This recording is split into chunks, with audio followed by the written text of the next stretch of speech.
غرباء غرباء غرباء.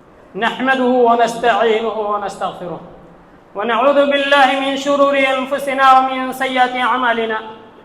من يهده الله فلا مضل له ومن يضلل فلا هادي له، وأشهد أن لا إله إلا الله وأشهد أن محمدا عبده ورسوله. أما بعد، فإن خير الحديث كتاب الله، وخير الهدي هدي محمد صلى الله عليه وسلم، وشر الأمور محدثاتها، وكل محدثة بدعة، وكل بدعة ضلالة، وكل ضلالة في النار. فأعوذ بالله السميع العليم من همزه ونفخه ونفثه.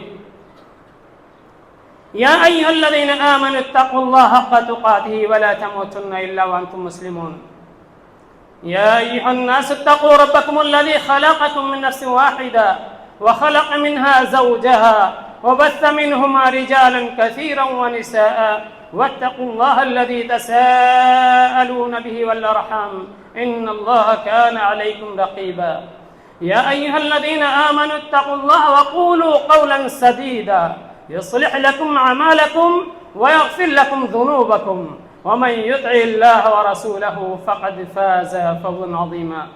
وقال تعالى: